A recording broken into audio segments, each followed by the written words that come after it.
go.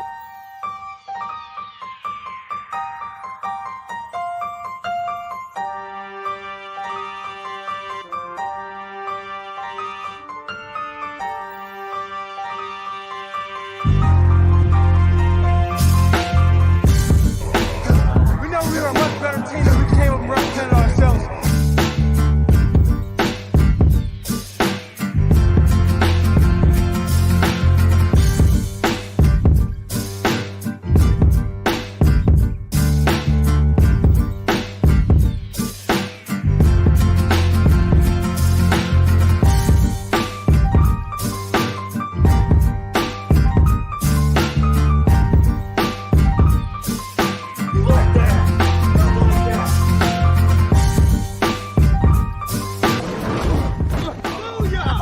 That's what we call a sacked lunch. Nom, nom, nom, nom, nom, nom. Good morning, Sac City. Welcome into another episode of the Sac City Podcast. I'm your host, the one and only Vinny Milani, joined as always by my best friend in the whole entire world. He is Aaron, the Mukesiah Mukes. It is a beautiful August 29th morning here in the city. Episode 74 is about to kick off, and Aaron, it's over. It's all over, buddy. We do not have to do any more preseason preview games. It's all over. There's no more. Happy days indeed. Yeah, I'm excited. Although I'm not excited that normally the last week of preseason, the following week is the regular season. And in this case, we have to wait a whole weekend and then have a whole other week leading up to the season before the season actually kicks off. But hey, college football starts. It started. Really, pre-week one was last week, but this will be actually week 1 of the actual college football season. So excited. You mean tell me watching Florida State beat an FCS team 47-10 is not the actual start of college football? No, it was pre-week one. It's like only part of the teams played. Yeah. Although there was a pretty good Northwestern Nebraska game, and but Georgia, Oregon, Clemson, Georgia Tech, real teams come into play this week. Hey, there you go. And then next week, obviously, is the big week that we've been waiting for. The NFL season starts, and I cannot be any more excited to get that going, as well as the fans that are listening and watching at home. We've got a great show ahead of us, though. We are doing, it's obviously episode 74. We are continuing our season previews with two AFC East rivals in the New England Patriots and the Miami Dolphins. We'll be breaking down what their seasons are going to look like, as well as we have morning headlines where we're going to dive into the NFL Top 100. We've got our injury update after all these preseason games. You know there's going to be injuries that come about. But first, Aaron, I kind of just mentioned it before. There's two ways I could start this show. And I think I'm going to do one morning headline, and then we're going to get into it. Then we're going to get into the NFL Top 100.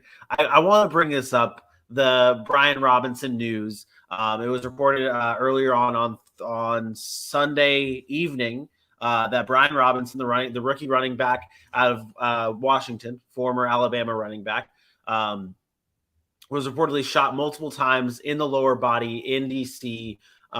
He was obviously rushed to the hospital. Ron Rivera stopped by, and he reported that that Brian Robinson is in good spirits. Brian Robinson said that he'll be back soon, doing what he does best. A very scary situation, a very close call. Obviously, it could have been much worse, and we are very thankful and happy that it wasn't as bad as it was. Is that a question? No. That was me. That was more of like the ending of, okay, like that's the ending. Do you have anything? And then we'll Yeah, I'm not gonna go into the whole attempted robbery. It's something that happened. Yeah. It's bad. We don't know what the circumstances were behind it. Obviously, it sucks for Brian Robinson in a situation like that, for any professional athlete to have to deal with something like that. We don't know if he was targeted. We don't know anything. We don't know any details. So I'll just kind of leave that alone. Yeah. But it definitely changes the landscape of some NFL talk. When we talk about the Washington Commanders, we've been talking about it for a couple of weeks now, where Antonio Gibson had seemed to be kind of in the doghouse of Ron Rivera. And now you have an incident where the guy that was going to fill those shoes is injured. I don't imagine he'll be playing anytime soon. if you've been shot in your lower extremities. I'm assuming it's legs. That is still going to take time before he can get back on the field. And again, despite, I'm not trying to be insensitive here, but this is an opportunity for Antonio Gibson to earn his job back, I guess you can say. We don't really know if his job was taken away, but this is an opportunity for him to go out and say, okay, this is my backfield again, and I have something to prove. So we'll see what he does with that opportunity. He probably will get the start week 1. I imagine Robinson's going to miss a couple of weeks, maybe even more, depending on the severity. Yeah. And then you still only have the guys like J.D. McKissick and Jarrett Patterson, who we've seen before. So from a football standpoint, I think this will help Antonio Gibson try to get back on track. Maybe it gives him a little confidence saying, okay, this is my shot. But from Brian Robinson's perspective, that, it sucks, bad timing, just, an unfortunate circumstance. And we don't know the details behind it, but whatever the reasons, it was not necessary. It was uncalled for. Yeah, no doubt, for sure. And it was reported that it was an attempted carjacking. That's what it was reported as, like the incident. But definitely a situation that could have been much worse. And we're happy to say that it wasn't as bad as it could have been with Brian Robinson. We hope to see him back on the field very soon. But Aaron, let's do it.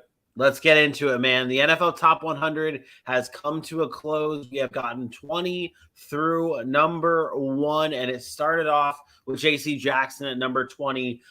This 20 through 11 featured the final rookie and Micah Parsons at number 16, and a very questionable number 13 in Josh Allen that I want to talk about after I reveal number 10 through number 1. Travis Kelce at number 10, Jalen Ramsey at 9, Patrick Mahomes at 8, and all the way down, skipping all the way down, I should say, to the top 3.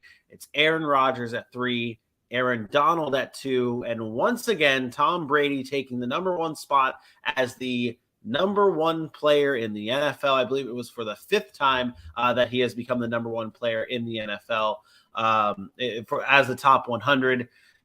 Aaron, I wanted to start off with the Josh Allen at number 13 spot here because I don't agree with it. This is where I have a problem. I think Josh Allen should have been higher.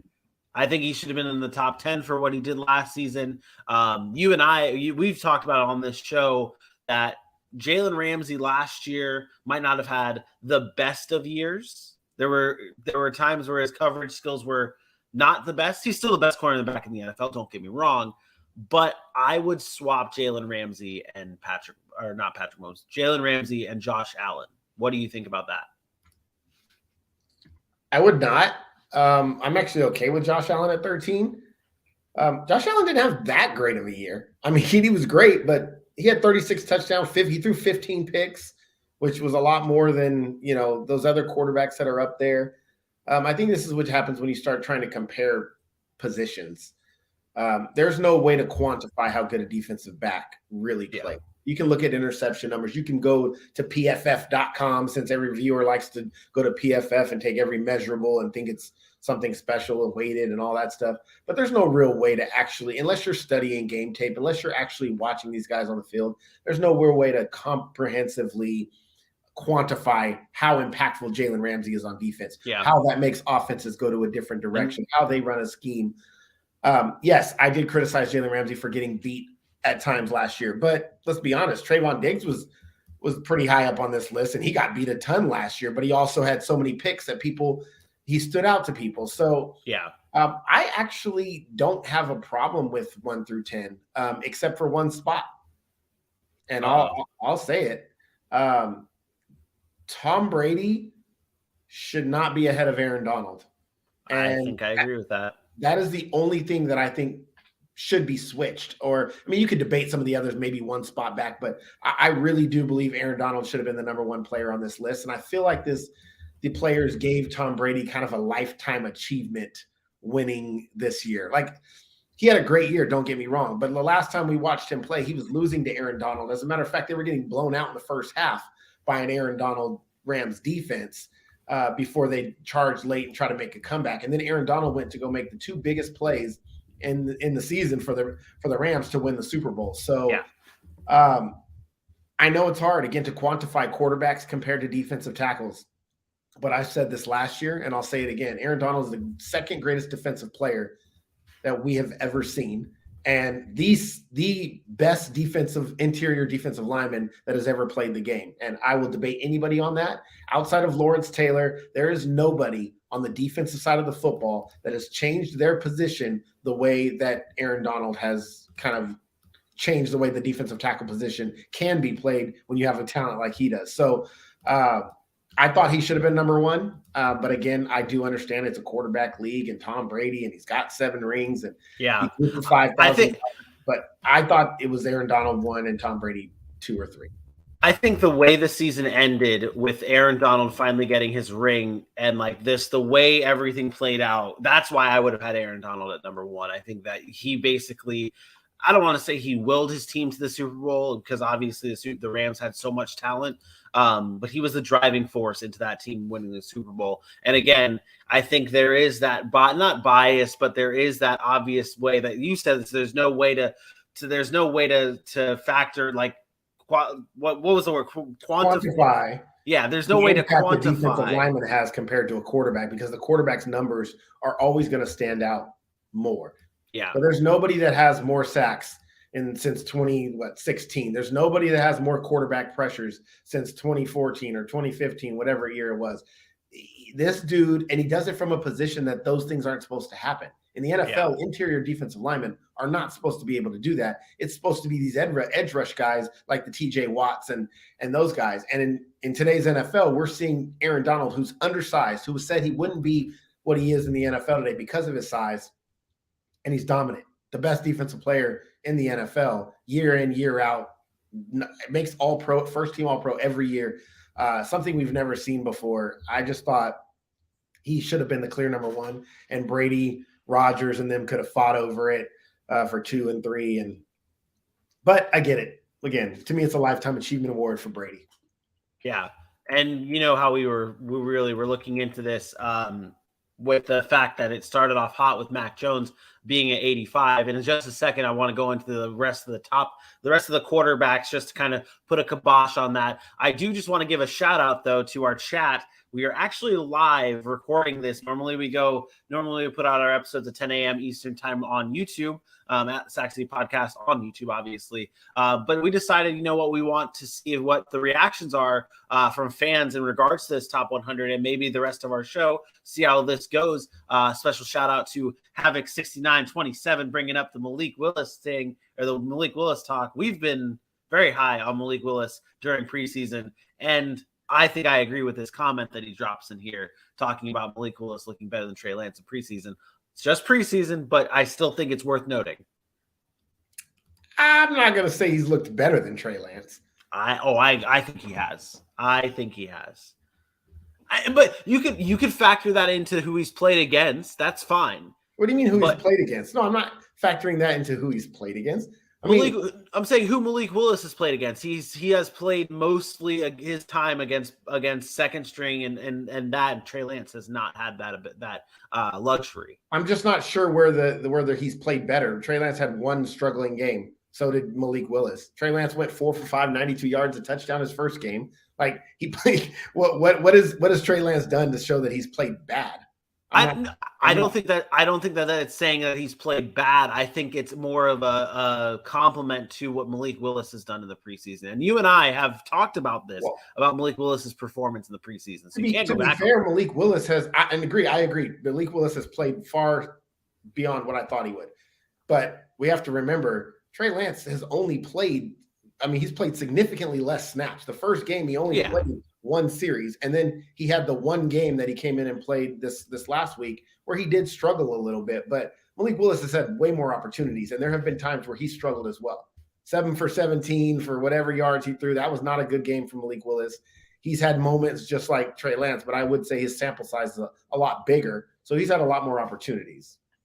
That is fair to say, but I do think it is still fair to say that he has played that I've definitely enjoyed watching Malik Willis play this preseason. I did want to just shout out Havoc in the chat though, and anyone else that is watching, please join in, comment, leave us your comments, your questions, your thoughts on what we have going on the show today. We're going to go back into our morning headlines. And the Miami Dolphins last week, obviously, we talked about it in our morning headlines that they were that they brought in Trey Flowers, and now they have officially signed Trey Flowers, the former Detroit Lion and New England Patriot, to a 1-year deal, a little show me deal for Trey Flowers, who's still, again, we talked about, he's only 29 years old, so he still has a chance to prove it this year and then be able to make something out of the rest of his career. And it could be with the Miami Dolphins. We're going to talk about them later on in the show. Aaron, here we go. Let's do this. You ready? I'm always ready. The former Buffalo Bills punter Matt Araiza had the obvious scandal pop up, and I don't want to get into the details of it. He's done some very despicable, he's been accused of some very despicable things. And the Buffalo Bills came out on Saturday and said, hey, this is bigger than football. And they released Matt Araiza, the punter, amidst this whole allegations and what's going on with him. You talked to me over the weekend about this, and you said that you had something on your mind in regards to this. So let the fans hear it. Yeah, it really doesn't have anything to do with football, but this is what I talk about all the time about these guys who, I don't want to say they're entitled, but they have everything going their way. They're in fortunate circumstances where people work their entire lives to get opportunities, and then something comes out, and it's as a result of something you did when you were in college or high school or whatever. And this is what, again, this more hits me because I am a parent, I guess. And I always talk to my kids about choices, and the choices you make now can affect your future, regardless of what you think. Oh, I'm just a kid. It won't matter. Your choices do have consequences. And the fact of the matter is regardless of whether he's guilty of the actual crime of being involved in it, doesn't change the circumstances that he was present in a situation that he shouldn't have been present in, and therefore made a bad decision in not removing himself from a situation that wasn't appropriate. So I have no sympathy for guys like this. I have no sympathy for any of these guys in the NFL, in the Major League Baseball, or the NBA that put themselves in situations. I don't care your background, your creed, your color, where you come from. I don't care. I don't feel bad for you. I don't feel sorry for you. I don't care what your circumstances were. If you don't make good choices in life, you are going to find yourself in bad situations, and that's where he's at. And he just had a opportunity to be an NFL player, and that opportunity is likely gone now. Am I saying he'll never get another shot? Who knows? We've seen guys come back. Obviously, Deshaun Watson, guys like that have gotten opportunities if you're super talented, but he is a punter. Let's be honest. And the NFL is a business. And are you going to shape your franchise around a punter? Probably not. So in that circumstance, good luck finding another job. So it's disappointing because I was excited to see him punt. I mean, he has a monster of a leg, but I don't feel sorry for him. No. He's got to figure out his the outside stuff, and maybe he can make amends or whatever it is that he needs to do and find his way back. But it's disappointing to constantly see professional athletes that have situations come up because they don't know how to be in certain situations or handle certain pressures or situations or not be smart enough to make good choices. It's sad. It's unfortunate, but I do not feel sorry for him. Yeah, no, it is. You're right. It's all about life choices, and you put yourself in these situations. And I mean, if you do it, you put yourself in these situations, you're going to end up getting burned eventually. And like you said, he is a punter. This is like, I've seen people starting to try and compare this situation to Deshaun Watson. And these allegations are much more serious than what Deshaun Watson's allegations are. Like, this is some real serious shit. Although Deshaun Watson's was serious, but and then also the fact that he is a punter. He is a rookie. He is expendable at this point. There's no investment in him to say, okay, let's risk the look of our franchise on a punter. It doesn't make any sense. It's a business. Yeah. And if an employee is expendable and he's not going to bring the return on that investment is not going to be very much, then you can get rid of a guy like that. It's not the same as a quarterback. And despite what we may feel about Deshaun Watson, they are not the same person and not the same player. And that's just the world we live in. If Deshaun Watson can make the Cleveland Browns money, he's going to be on the field. And I'm sorry, but Matt Araiza is not selling tickets. Matt Araiza's jerseys are not going to be flying off the shelves. So that is a big deal. That's what matters here. And like I said, it is what it is. He's a rookie. He's probably done in the NFL. Yep. Agreed.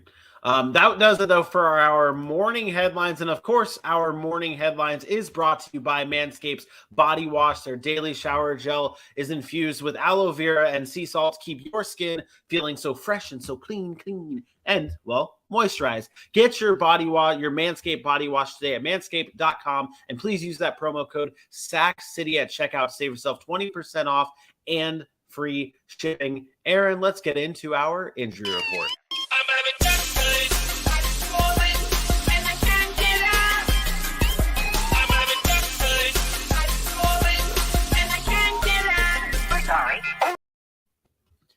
Hit it with us. Yeah, if you were watching Sunday's final preseason game, you probably had a little gasp, a little worrisome moment there when Deontay Johnson left with a shoulder injury and TJ Watt with a knee injury. They both left preseason finale. Mike Tomlin did come out at halftime and say they both would be able to play if it was a regular season game. So maybe not too much to be worried about there. You never like to see those guys go down, but something to keep an eye on as we head into week one. Make sure there aren't any lingering effects there. If you were watching the Giants and Jets game before that, Tyrod Taylor took a hit and was carted off after being hit by Michael Clemens. He did not return as well. I guess that's good news for Daniel Jones. He doesn't have really a threat behind him right now. It looked like he was going to start anyways, obviously, because Tyrod was starting in this preseason finale. But just something to keep an eye on there for the Giants' backup quarterback situation. BC Johnson, torn ACL, out for the year for the Vikings. This is what we kind of dread all preseason and offseason is these guys with season-ending injuries, those ACLs, those Achilles. It's always tough. BC Johnson's a young player. He started to kind of develop a little bit, and I think they kind of wanted to use him as that fourth guy in Minnesota outside of a KJ Osborne, Adam Thielen, and a Justin Jefferson. So tough break there. And then Trevor Penning, another tough break for the Saints. He hadn't slid into the starting role yet, but he was kind of on his way to working in to some of those first-team reps.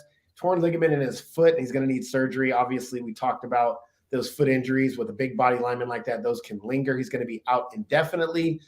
Big blow to the Saints there in their first-round pick. And then Sam Darnold lost his starting job to Baker Mayfield, now out 4 to 6 weeks with a high ankle sprain. They already lost Matt Corral with his injury and that Liz Frank injury, and now they have – here comes that guy, Baker Mayfield, and then PJ Walker, baby. Yeah, PJ Walker. Those two guys are there. PJ Walker just keeps dodging bullets, staying on rosters because guys can't stay healthy. So they'll have to get that backup situation worked out. But Baker Mayfield's the guy right now anyways. And that should do it for the injuries, barring any practice injuries over the next couple of weeks. Obviously, it does happen, but not as much as when there's game situations. And then obviously look for cut down day as of Tuesday when they got to cut the rosters down to 53. That'll be a big day where you'll see some surprising names on the list that are cut, and we'll dive into all of that next week. Oh, yeah. You don't want to be anywhere else but right here at the Sac City Podcast. And be sure to follow us on all of our social media platforms at the Sac City Pod on Facebook, Twitter, Instagram, and YouTube. And of course, cannot forget about the Tickety Talk, where we are out giving special exclusive content to you beautiful people at home. And we appreciate everyone for supporting us. Be sure to like and subscribe all of our social media pages at Sac City Pod. And don't forget, if you like what you see, let us know. Leave some comments, start interacting with everybody, and also share. We do this podcast for free. We do not get paid for this, so your support is what really we thrive on. So please drop your comments and please share the show at Sac City Pod on Facebook, Twitter, Instagram, YouTube, and TikTok.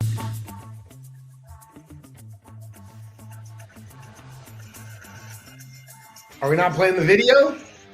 If you want a commercial break, I guess we're going to go into the Patriots in just a moment. This season preview is brought to you by Manscaped's brand new Ultra Premium 2-in-1 Shampoo and Conditioner. This luxurious lather cleanses and nourishes in just one step.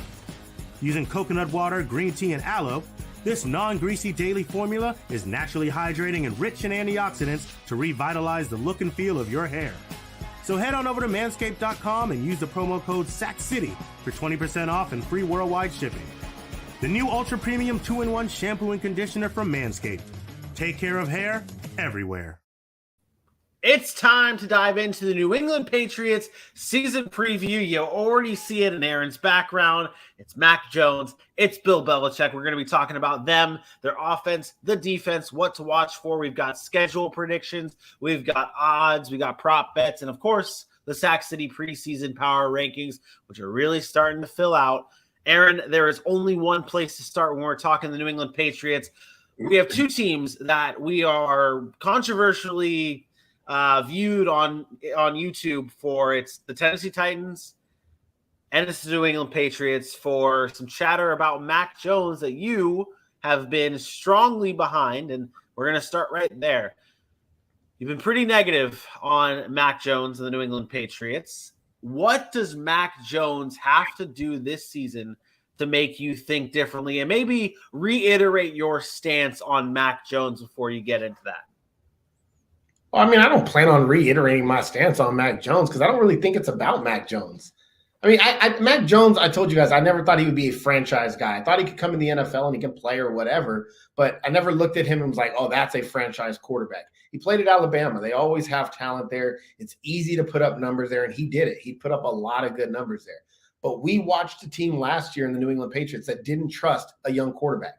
And in the NFL in today's game, I get it. They wanted to run the ball and play good defense. And you know what that did? That got them 10 wins, a trip to the playoffs, and then they got their ass whooped by the Buffalo Bills because they didn't have a quarterback that can go out, make throws, and win games. I'm not saying Mac Jones is inaccurate because he is, but he's not mobile. And what that does in today's NFL, he is basically a statue back there. So he has to beat you with his arm. There are very few quarterbacks in the NFL right now that just stand back there and beat you with their arm. The guys that do it, it's Aaron Rodgers, it's Matt Stafford, it's Tom Brady. It's the guys that have been in the league for 10, 12 years that have been balling out, that understand how to read defenses, and that their coach trusts. Bill Belichick did not trust Mac Jones. I mean, it's as simple as that. He did not trust him. There was a game where he threw the ball 2 times. I don't care. In today's NFL, that does not happen. I don't care how windy it is. I don't care if it's raining. And they won the game. They actually won that game. But it told me all I needed to know about Mac Jones, which was they did not trust him to go and win games. And when he needed to, in the playoffs, you saw what happened. He could not keep up with Josh Allen and that Bills offense. And don't get me wrong, he doesn't have the weapons. The defense is going to be weaker this year than it was last year. The offensive line isn't as good. This team right now, the reason people are getting upset at me on YouTube is because they are living off of the Patriots of the past. What Belichick has done before, the genius of Belichick. I'm sorry, guys. He doesn't have Tom Brady. Tom Brady has now proven he went to a different team and won. Bill Belichick no longer has Tom Brady. It's not the same team. It's not the same team. So from a Mac Jones perspective, he has to find ways to beat teams with his arm. I don't know that he has the weapons to do it. And unfortunately, I don't think that's his game. I think he's a game manager in the NFL. And unfortunately, that's not going to work with their team.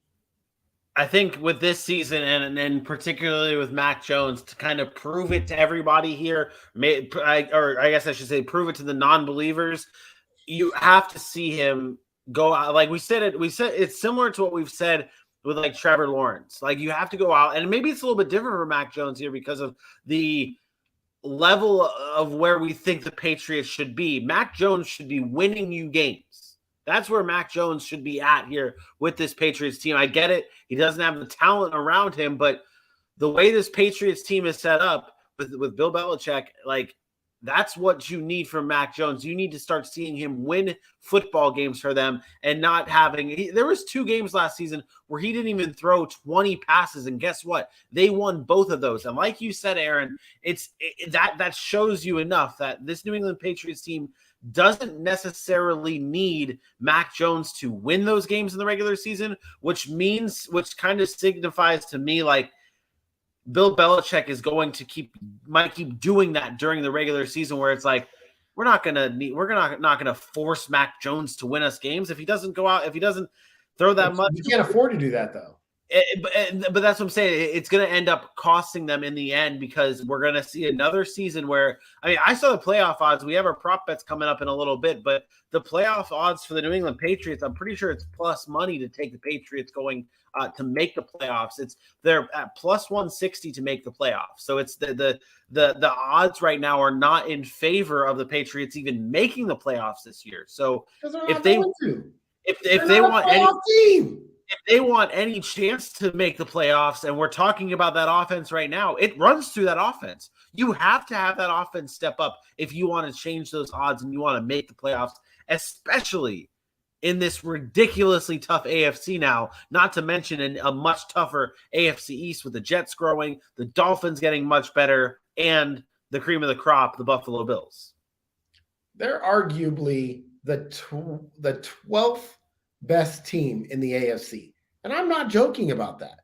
Like, you could argue that they're the 12th best team in the AFC. Every team in the AFC West, every team in the AFC North, maybe you could argue Pittsburgh, but even then, right now, from Indianapolis. Team, then you have Indianapolis, and then you go to the AFC East and you have the Miami Dolphins and the Buffalo Bills. And that's not even putting the Jets up there. So they are arguably a bottom 4 to 5 team in bottom 6 team in their own conference. Let's just say that. It's as simple as that. They're not even in the top 10 of the best AFC teams in the league, and it's a.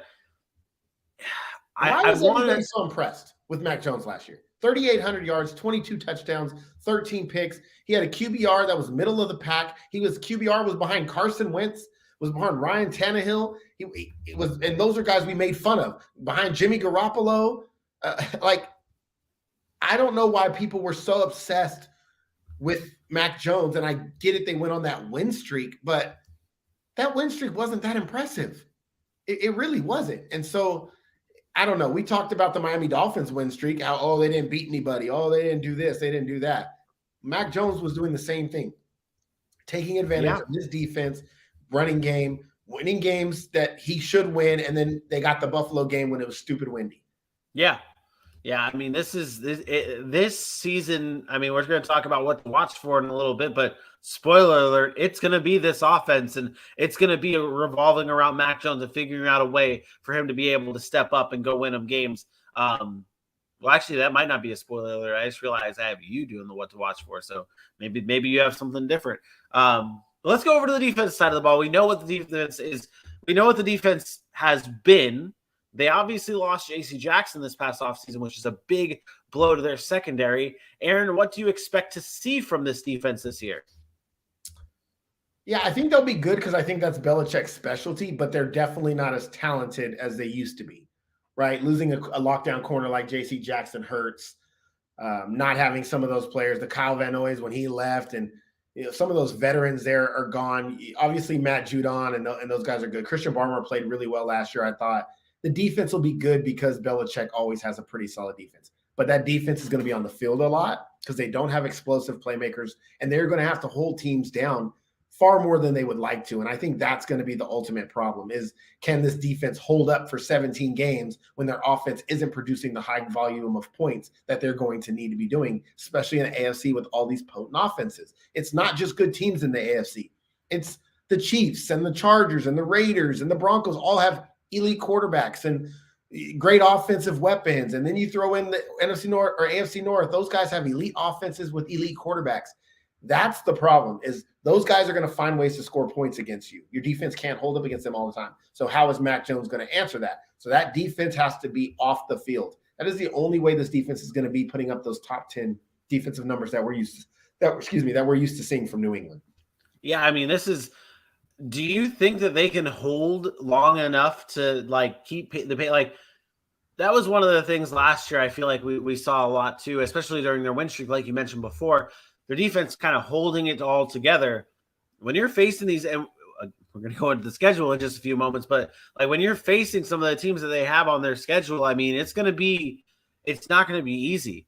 It's not going to be easy just to hold off those high-powered offenses. You can say just about every team in the AFC this year upgraded their offense. I'd say Jackson, even the shitty team, like Jacksonville upgraded their offense, Houston upgraded their offense. Then you look at the big dogs who actually really upgraded their offense in Kansas City, Denver. Those guys, I mean, it's going to be hard. It is going to be very hard for this New England Patriots defense to be good. Now, you said that it's kind of been their specialty, obviously, with the Bill Belichick era. Their defense has been their go-to. Where do you think they fall at the end of the season in terms of rankings? Middle of the pack. Last year they were number 2 scoring defense in the NFL. A lot of that had to do with that pass defense. They only gave up 187 yards passing a game. And a lot of that had to do with J.C. Jackson. They've never been a team that's really gets to the quarterback a lot, right? They just play really, really good, sound football. I think that stays the same. But they weren't very good against the run last year. I don't think they got better against the run. And then now they've fallen off a little bit against the pass. I think they'll finish middle of the pack. And if you're points-wise, somewhere along the lines of 22, 23 points a game, maybe giving up, maybe 21. And then when you're talking about yards total given up, it could vary. I think they could end up giving up 320, 330 yards a game. And I think that's going to be middle of the pack. Yeah, I can see that. Especially, again, you go back to the all the offenses in this AFC and on the Patriots schedule, it's not going to be easy to go up against these guys, especially if you have to play the Bills twice and then you have to play the Dolphins twice. I mean, that's 4 games right there against very high-powered offenses. Obviously, we haven't seen what the Dolphins offense is going to fully look like. We'll dive into that in a little bit, but it's going to be tough for this defense. Dropped 48 in preseason. Exactly. So with that being said, what are you watching for this year for the New England Patriots? What's the one thing? This is going to be so off base. This is going to be so far different than what we've done in the past with this what to watch for segment. What I'm actually watching for with the New England Patriots this year is their fans. I want their fans to just be realistic and come to the realization that this is not the New England Patriots from 2000 to 2020. Like, it's not the same team. There is no more Tom Brady. He's gone.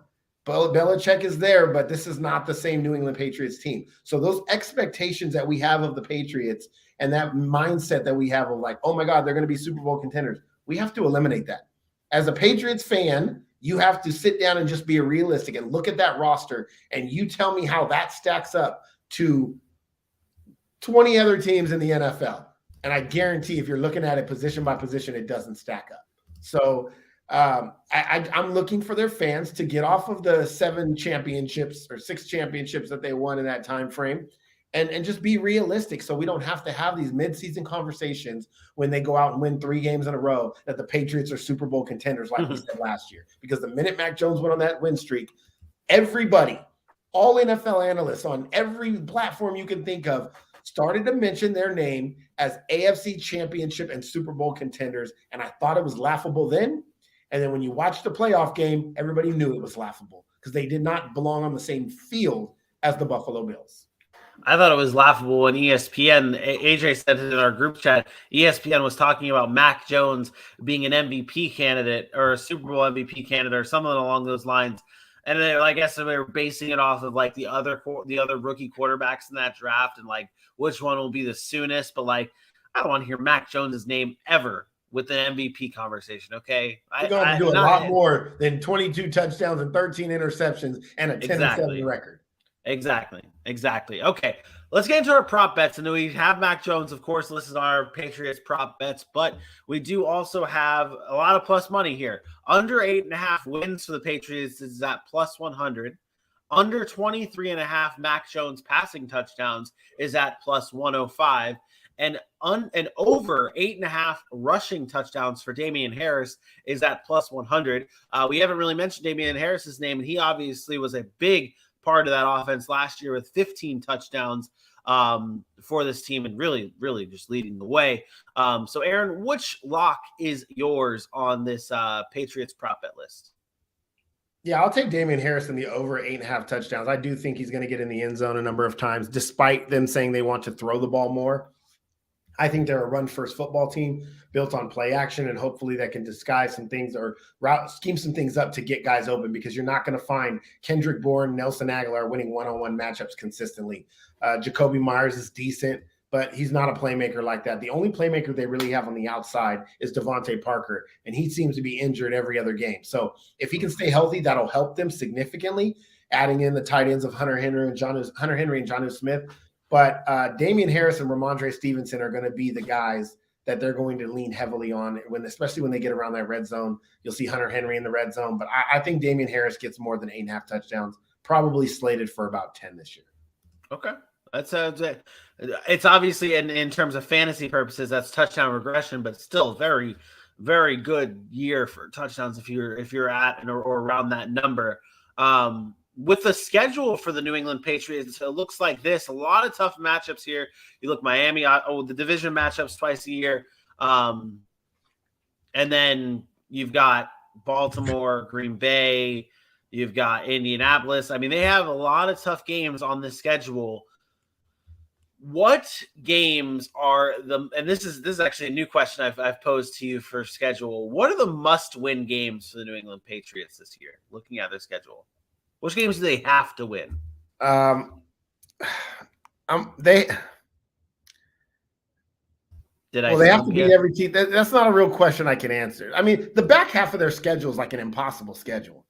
Like that schedule is tough. That from the Minnesota Vikings through the Buffalo Bills, that week, 11 or 12, 12, 13, 14, 15, 16, 17, 12 to 18 to go at Minnesota, Buffalo, Arizona, Raiders, Bengals, Dolphins, and Bills. Good luck. And they're on the road for those games. They're at Arizona, at Vegas, at Buffalo, at Minnesota. Good luck. Good luck down that stretch, because they're probably. I'll tell you right now. I have them winning games early. I have them starting 5-3, getting off to a good start. But then that back half is just too much for them. I only have them beating the Jets, and then I do have them beating the Dolphins at home. But that stretch between Minnesota and Cincinnati, and then Buffalo at the end of the season. It's brutal, man. And it's not – those are just more talented teams than the New England Patriots. So can they steal one? Perhaps. Can they steal a couple? Maybe. But even if they steal a couple of those games, I'll give my record now. I have them going 7-10. If they steal a couple, they're 9-8. Like that at best. And I'm telling you, that's at best. Last year they were 10-7. It's still a step backwards. And then again, having to go, even if they snuck into the playoffs. And again, I'm giving them credit. Say you sneak into the playoffs. Are you beating Baltimore? Are you beating Buffalo? Are you beating Cincinnati, Kansas City, the Chargers, Denver? No. Indianapolis? No. Patriot fans are not going to like hearing that, but it's the truth. And it would be tough. Anything is, you can go to the old saying, anything is possible, but it is going to be tough. I also have them at a 7-10 record here. I think, like you said, it's just that end of the schedule is. I mean, they're lucky Deshaun Watson got suspended 6 games or whatever, 11 games. 11 games, yeah. Too. Yeah, that would have been been tough. I mean, even with the front half of the schedule, I mean, is it crazy to say Pittsburgh can beat them at home in week 2? The Patriots could be 0-4 going to Detroit or playing against Detroit at home. They could. Exactly. They could be 0-4 going up against Detroit, and then they could win against Detroit, win against Cleveland, win against Chicago. The New York Jets isn't a gimme game in week 8 at New York. I mean, obviously even then 4-4, you give them 4-4. Then good luck down the stretch. Yeah, it's not a favorable. Like, even if Patriots fans want to say they have a good team, this schedule is extremely tough for you guys to get through with a team that, you have to be honest with yourself, is not better than a lot of these teams. So it's going to be tough for the New England Patriots. You and I both have them at 7-10. Let's reveal where we have them in our preseason power rankings. Yeah, we talked about it. Again, Mac Jones just being kind of a middle-of-the-road guy. The defense, the running game, but the lack of explosiveness on the outside keeps this team from reaching any kind of heights beyond anything else. So I have them around there, and we got them as a consensus around 22. So they are number 22 to start the season. Could that change? Could they go up with a good start? Absolutely. But preseason, we are concerned about the New England Patriots and how they're going to overcome some of those deficiencies and some of those lack of offense. And they fall at number 22 on the Sac City preseason power rankings.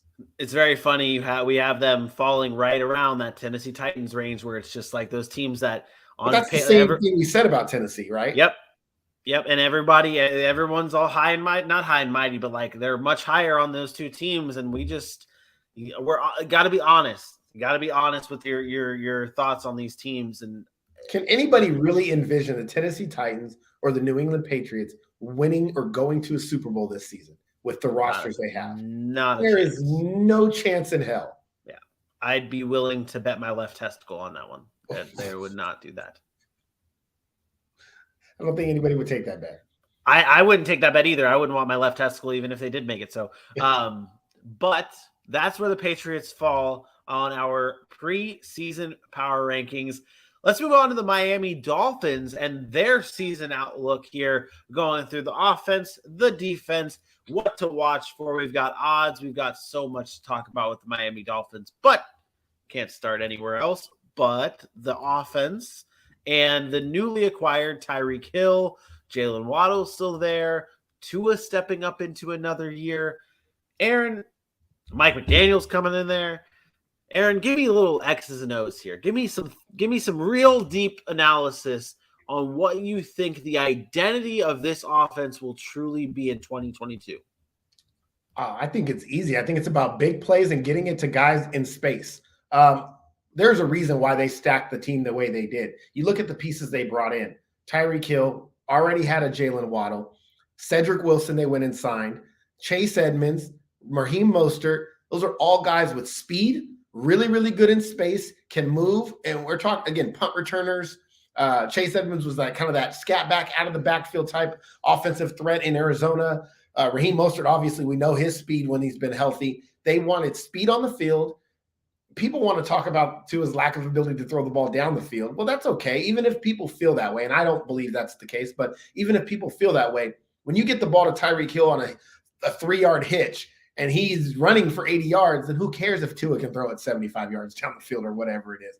Jalen Waddle, the same thing. The speed, the elusiveness of the guys that they brought in is designed to build explosiveness on offense, and that's what they're going to do. It's going to be geared towards explosive plays on offense, and we already know what the defense is about. They have a really good defense. The secondary is one of the best secondaries in football. When you talk about top to bottom personnel with Javon Holland and Byron Jones and Xavier Howard, like those dudes are a problem back there. And then the only thing we've worried about really is their ability to get to the quarterback. So they go out and get veterans like Melvin Ingram who made a difference last year.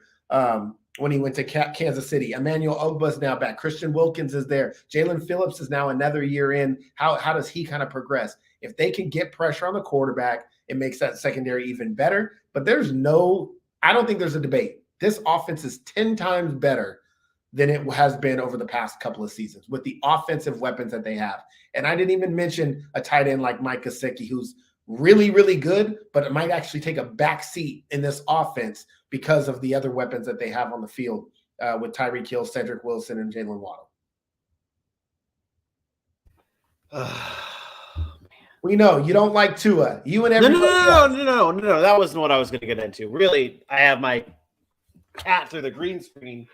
Got to do PETA shit over here. But I like you actually brought up Cedric Wilson, and I always forget that they actually signed him, and I think he's going to be an underrated part of this offense, even though they have Tyreek Hill and even though they have Jalen Waddle there. I mean, you're right. It's going to be they're going to be looking for that explosive type of offense under Mike McDaniels. I think that's where the big thing comes from. Think about what Mike McDaniels was able to do with the 49ers offense. And I'm sorry, are we going to tell me that Deebo Samuel, Brandon Ayuk, and George Kittle are that much better than Tyreek Hill, Jalen Waddle, and Mike? How much are you giving the Tua versus Jimmy G? Oh, I take Tua in a heartbeat over Jimmy G. In a heartbeat. Okay. We're talking about a guy I think people forget how good Tua was in college. No, I don't forget how good he was in college. And not just from the standpoint of his ability to throw the football, but he was accurate, he was consistent, and he was one of the best deep ball throwers in college football that some people had talked about that had ever seen his deep ball accuracy being that good. And then all of a sudden he comes in hurt, struggles a little bit, even though he was winning football games, which people seem to forget. And we laud Jimmy Garoppolo for winning football. And we talk about, oh, but he's winning. But Tua doesn't. It's like, well, he doesn't look like a franchise quarterback. Meanwhile, on the other hand, we get, and I'm not comparing the two because I do think Justin Herbert's better, but Justin Herbert's out there slanging the ball all over the field, looking like a superstar quarterback. And guess what? He can't get into the playoffs. He doesn't have a winning record. He's 500. Meanwhile, Tua's 15-8 or 13-8 as a starting quarterback. So I'm just saying, pump the brakes on the Tua hate. I don't think he'll ever get to the status of what I think Justin Herbert can get to, but I think he can be a very good quarterback. Matt Ryan-esque. I was just about get out of my head. I was about to put you on the spot and see if you could peg what range, like at Tua at his best, what quarterback present day are you looking at? Matt Ryan, Phillip Rivers type quarterback. And those dudes put up numbers, and when they progressed throughout their career, they started to throw the ball more. And when they got weapons, they were very, very effective. And yes, it did not turn into Super Bowl rings. It did not. But Matt Ryan was an MVP. It turned into some good times. In the playoffs many times, AFC championship games, just couldn't get over the hump. They were very, very good quarterbacks in this league and arguably Hall of Famers. And so I think Tua can get to that point. And if you think about it, sure, like Matt Ryan, obviously, when he was in his prime with Atlanta, not saying he's not in his prime, you know what I mean? When he was in his prime with Atlanta, that offense had Roddy White, Julio Jones. Like, they had weapons. Tyreek Hill, Jalen Waddle, those are some weapons. Those are some dudes. And I'd say Miami's defense is better than what Matt Ryan had in Atlanta. And then you look at the Phillip Rivers comparison. I think the weapons that Tua has, I think, are better than what Phillip Rivers had. And that defense is better than what Phillip Rivers had. Tyreek Hill, Jalen Waddle, Damian Tomlinson, Keenan Allen. Fair. That's fair. We got to be careful about that. That's disrespectful. I understand that. I apologize. But to your point, I think it's about health with Tua. He has to stay healthy. With getting Teron Armstead is a big part of that, right? That's a huge addition on the offensive line. Keeping him upright is going to be a big part of how they do that. And like I said, they addressed it in the offseason. They were not playing. They went out and got the Connor Williams and the Teron Armstead and said, hey, we are going to spend money to protect our franchise quarterback. And if he can't make it work with this, then he's not the guy. Where do you think Tua lands in terms of pass attempts this year? That might be an oddball, like just out of the blue type of question. But where do you think he'll throw 540, 550 passes? Okay. All right. I think he'll throw a lot more this year because they don't really have a running game like that. I think they'll get the backs involved. I think about 540. It's right about average. That's more than what Aaron Rodgers threw this year. So he would be right at number 12 in terms of pass attempts if he were to get around that area. So that's a good year for Tua if he's doing that and he's productive. I mean, that could be a really good year for the Miami Dolphins as a whole, battling for a playoff spot potentially. On the defensive side of the ball, though, last season we saw this team really pick it up towards the back half of the season, and this is kind of where you think it may be disrespectful to Tua. I think it's more on the defense and the teams that they played. The Miami Dolphins really kicked it into gear last year when it came to the defense and dominated teams towards the back half during that win streak. This year, they bring back just about the same group. I don't really think there's that many new additions. We talked about Trey Flowers coming in today, but there's not that. They didn't really lose much, I should say, in the offseason. They were able to bring back Ogba, which is a huge thing. Much of the same, I think, this year for the Miami Dolphins. How good can they be this year in 2022, Aaron? Oh, they could be a top 5 to 7 defense, I think. I think they have the talent to do that. When you have a secondary like that, you can lock teams down. And in today's NFL with the ability to throw the football the way teams can throw the football, if you got guys that can cover in secondary, you're going to be okay. They were, again, middle of the road last year from a total defense perspective, but that was them struggling early on and having some injuries, mind you. Byron Jones missed some time. They had some defensive players miss some time early, but they got better and better. And as they were getting to the end of the season, they were moving up, and they got into that top 15 towards the end of the season. If they had played like that all year, they would have easily been a top 5 to 7 defense. I really, really like this defense. I think it's one of the more underrated defenses in the NFL. You're not going to get any arguments from me on that. Like I said, we talked about it before, like my disrespect to Tua, it was really more of a respect and giving a lot of the credit to the Miami Dolphins defense last year. They were very good. You have one of the best cornerbacks in the NFL in Xavier Howard.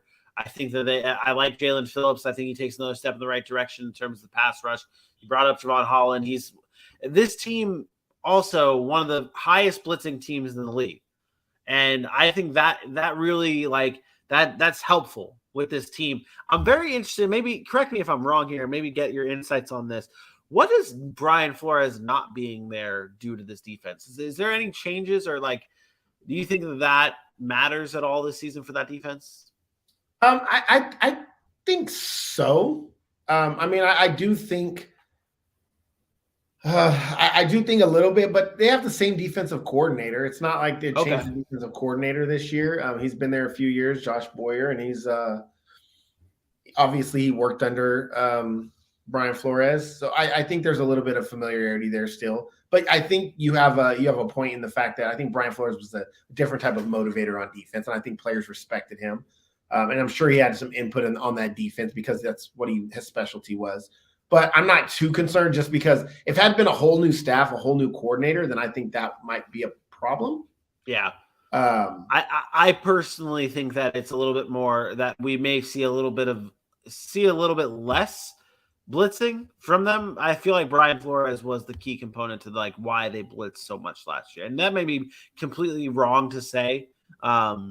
But I do. It was working. I don't see why. Yeah, that too, though. And I mean, this defense has a lot of talent on it, so I definitely see them continuing going in the right direction here. When it comes to what to watch for with this team, though, it's Tua. It's simple as that. I'm sorry to give the easy answer here. Maybe you have a better answer for what to watch for. But it's Tua's development. It's what Tua does in this Like you said when you were talking about the offense, they have now given him all of the pieces to be successful. This is the year you go out and prove that you were rightfully so the right quarterback to pick for the Miami Dolphins. You are not an injury-prone quarterback. You are the guy. And because, again, you have the weapons there. There are no excuses for you right now. This is your time. That's the only thing maybe not the only thing, but that's the number one thing to watch for with Miami Dolphins. No? What is it? It's the running game. And the reason it's the running game is because I don't care how good you are as a quarterback. If you don't find a way to run the football or at least attempt to run the football, you're going to have struggles. We talk about it with Patrick Mahomes and the Kansas City Chiefs, that if they don't turn around and hand the ball off a little bit, it's hard to be successful. And let's be honest, Tua is not Patrick Mahomes. So Tua's success is completely tied into the running game with me because I think he's so effective in play action. And with those weapons of Jalen Waddle and Tyreek Hill's ability to separate off of defenders, giving them time to get down the field or create that separation, they will be, and I'm going to say this, and I don't care what people think, if they find a way to run the football, whether it's Chase Edmonds or it's a four-headed monster between Myles Gaskin, Raheem Mostert, Sony Michel, and Chase Edmonds, if they find a way to run the ball effectively, this offense will be unstoppable. And I am dead-ass serious about that. Unstoppable. With Tyreek Hill and Jalen Waddle, there is no defense in the NFL that is going to be able to contain that speed and be able to stop Cedric Wilson over the middle and Mike Gesicki over the middle. It is going to be an absolute nightmare for defenses. But if teams don't have to worry about the run game and can stop the run game with their front four and their 2 or 3 linebackers, then they don't have to worry about anything and they can sit back in their coverage the way they want to. And then it kind of eliminates the threat of a play action pass. Your defense is not biting up. There's no threat of it there. But to me, it's so important for the Dolphins to establish a run game. If I'm the Dolphins, week 1 against New England, I come out and I probably run the ball 35 times just to, successful or not, just to show them we are going to run the football and get teams to buy in, man. This team is going to try to run the football. And maybe they don't because they're scared of the outside, but eventually those guys will start popping off big runs. And teams will have to respect it. And that's when I think Tua is going to be at his deadliest. If you ask Tua just to drop back and throw 45 to 50 times a game, excuse me, I have really bad heartburn right now. All good. If you ask him to do that, he's going to struggle like every other quarterback in the NFL because he's not Tom Brady. He's not Aaron Rodgers. He's not Patrick Mahomes. If you ask him to throw the ball 40 to 45 times, I don't want to hear, well, Tua's not good enough. Tua's not. Yeah, not many quarterbacks are to do that. So you have to give him a running game. And again, it doesn't have to be super, super successful, but they have to run the football. And I think, to me, that's what I'm watching for. They can't give up. They got to get some yards. Like they have to continue to run the football. Otherwise, getting all those nice, pretty shiny toys that they have does them no good. Won't mean a damn thing. It will not mean a damn thing. We talked about Tua, talked about Tyreek Hill, talked about possibly records. Let's get into our prop bets for the Miami Dolphins, which it's not here. You know, StreamYard just loves to do this to me. It's actually not here. But the Miami Dolphins prop bets over 9.5 wins for the Miami Dolphins at plus 100. Over 25.5 Tua passing touchdowns at plus 105, and over 8.5 Tyreek Hill receiving touchdowns is at plus 100. It's been 3 years since Tyreek Hill was below 7 touchdown passes or touchdown receptions, I should say. So, Aaron, what's your locked and loaded Dolphins bet? Those are all really tough.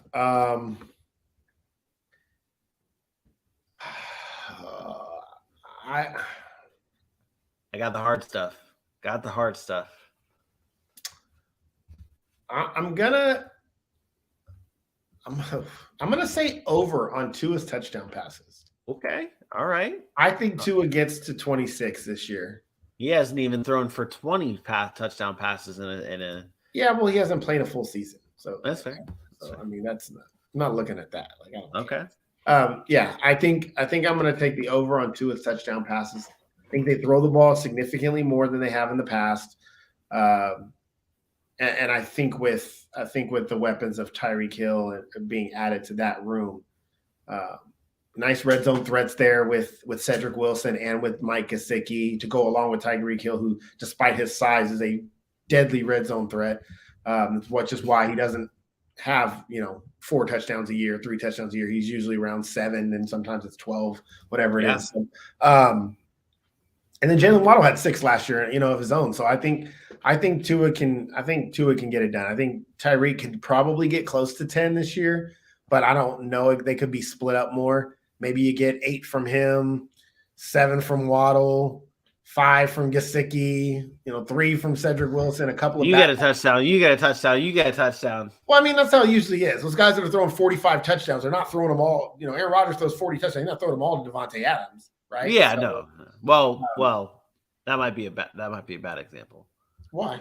Aaron Rodgers does throw everything to Devontae Adams. If Aaron Rodgers throws 40 touchdowns, Devontae Adams only has 13. 35. 35. Okay. And Devontae Adams only has 35. No, I'm saying if he throws 40 plus touchdown passes, 35 of them are going to Devontae Adams. I'm just kidding. Yeah, well, obviously, because Devontae Adams has never had 35 touchdowns. Yeah. I'm just saying these quarterbacks are not just throwing to one guy. So especially around the red zone. I think the over on 2 is where I'm at. I think again, this is interesting that you didn't pick the over on the win totals. It was over 9.5 wins at plus 100. We're going to get into your record prediction in just a few moments. So why is that weird?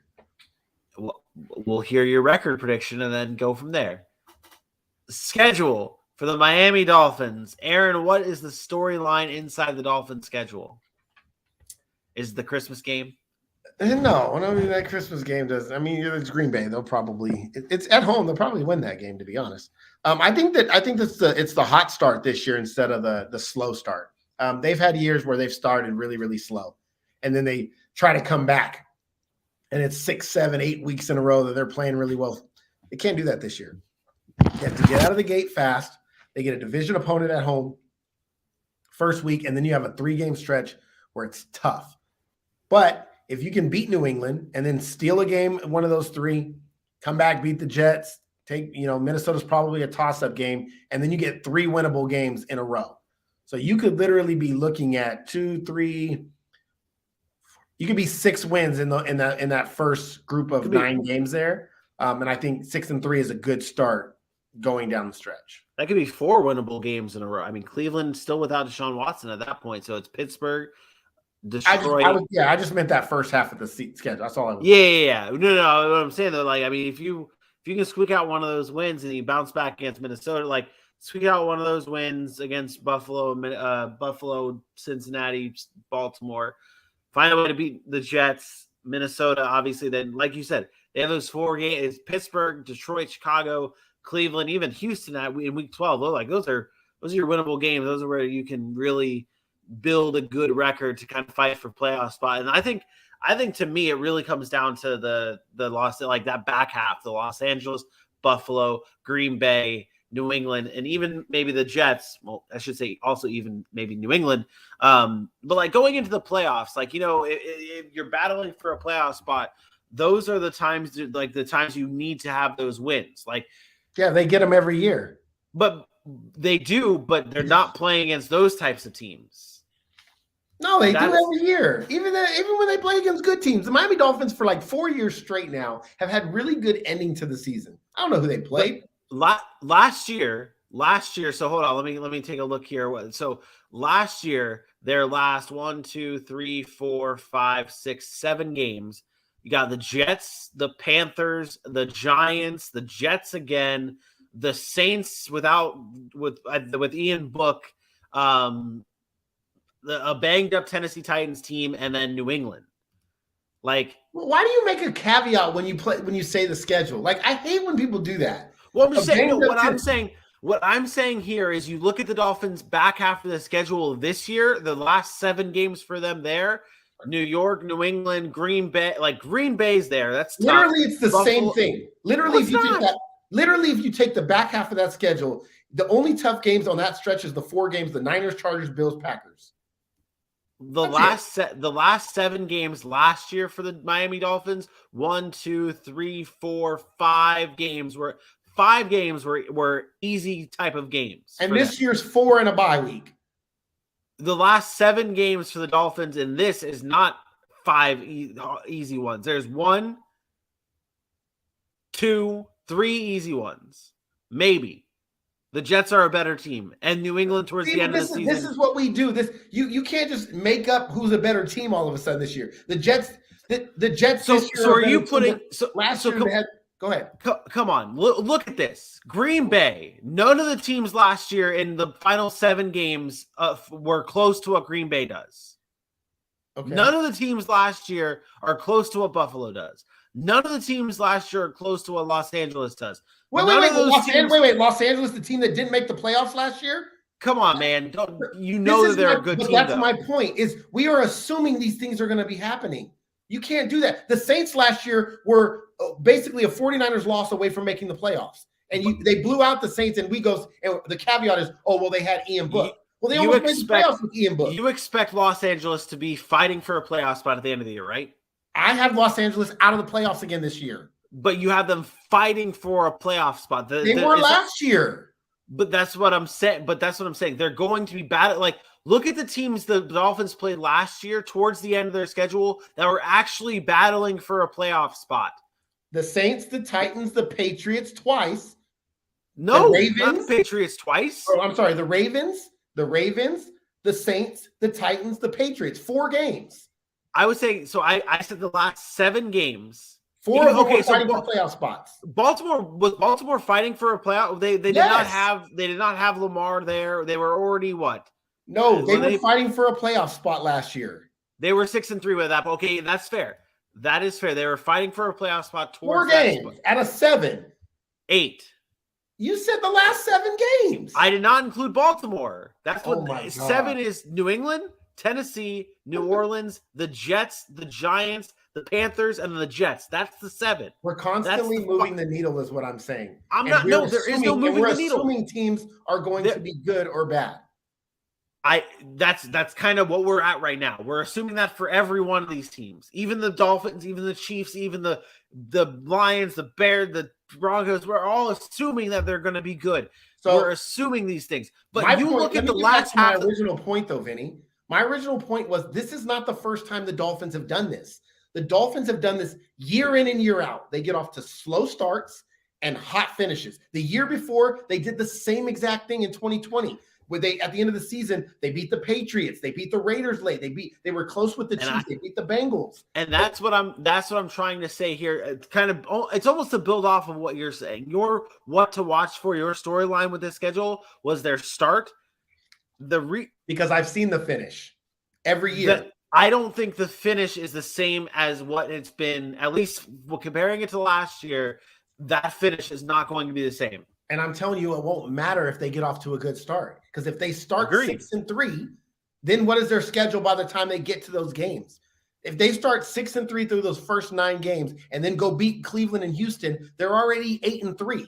Now you only got to beat New England and the Jets. You don't even have to worry about the Niners, the Chargers, the Bills, and the Packers. That's my point. Like, I don't care what they do but at the end of the season, because I've seen it before. To me, the reason I'm bringing this up for that purpose is because, and why I am watching for those games is because you're right. They are going to be 8-3 at that point before they get to those tough games, and then they could win those last 2 games against New England and the Jets and easily be 10-7 by the end of the season. I'm highlighting those games to really gauge where the Dolphins are at as we get close to the playoffs there with those games against New England or Green Bay, Buffalo, Los Angeles, and San Francisco. That's what I was getting at here. Well, they got to make the playoffs, and the only way they make the playoffs is if they get off to a hot start. Because I've seen the Dolphins every year since 2018. Season they go on their run and they fall short of the playoffs because they started off 0-5 or 1-6. I think I have the Dolphins missing the playoffs, and we can go right into the record predictions here. I still have the Dolphins at, what did I have them at? Here, let me see here. I have the Dolphins at 8-9, and I would be willing to change that to 9-8, but they would still miss the playoffs. I have them at 10-7, and I'll tell you if they miss the playoffs or not next week. Ooh, look at you! But where do they fall in our power rankings? Yeah, it's pretty interesting because I have them falling number 14. If you think about it, I like the improvement of the Tennessee Titans, of the Tua Tagovailoa. I like the weapons they've added. And if you look at it on the surface level, you would think, hey, they're number 14. 7 teams from each conference make the playoffs. But that's not the way it works all the time because there's AFC teams. As you can see, there's 4 just ahead of them right there. 3 in the AFC West plus the Colts there. Yeah. But I do like the improvements Miami has made. I think they have a good team. I think their running game is going to be the key. I just don't know if the running game gets to where it needs to be. And so, therefore, the Miami Dolphins are number 14 on our preseason power rankings. That does it for another episode of the Sac City Podcast. We'll be back again live tomorrow at 10 a.m. Eastern Time right here on YouTube, breaking down two more teams. What 2 teams are on deck for tomorrow? Tomorrow's lineup. All right. We're getting close, guys. We only have looks like we only have 5 more games to break down from week 1 that we're breaking down their seasons. Tomorrow we get the Detroit Lions and the Philadelphia Eagles. So get Dan Campbell, get to talk to the Eagles and that defense and how it's supposed to be one of the better defenses in football. I'll tell you why it's not going to be one of the better defenses of football. And yeah, we'll get into that. Ooh. Going to be a great show. You are not going to want to miss a single second. And hey, you know what else you're not going to want to miss? Aaron, actually, you do the honors. Tell them what they're not going to want to miss. You never want to miss any of our content. We're dropping content daily. We have preseason recaps coming out. We got, obviously our daily shows breaking down all the season previews. And then once the season starts, we go bananas. Again, weekly previews, fantasy shows, all the content you can ask for 6 days a week. Follow us on Facebook, Twitter, Instagram, YouTube, and the TikTok, where we got those special videos made. We got shorts clips for you on YouTube, where you get our best heat, our hottest takes, hard hitting. Again, follow the Sac City Pod. Be sure to leave reviews, comments. We respond to comments. I'll interact with you in the chat. We do it big. And then join us every morning. Good morning, Sac City. #GMSC. There it is. Tomorrow we got the Titan, or no, not the Titan. I don't want to. I just keep saying because I said the Titans too. Because Titans fans are on my brain because I be talking shit to them and they be wilding. Tomorrow, Eagles and the Detroit Lions live at 10 a.m. Eastern time right here on YouTube. For my best friend Aaron Mukes, I am me. We will see you tomorrow. Peace out.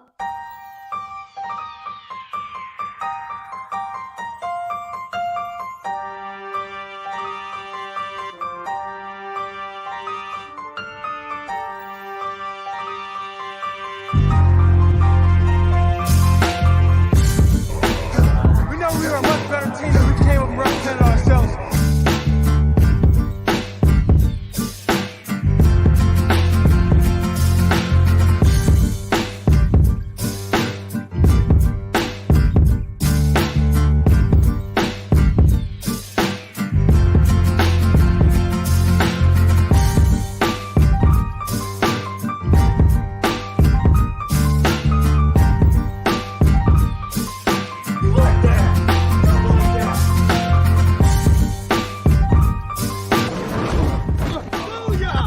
That's what we call a sack lunch.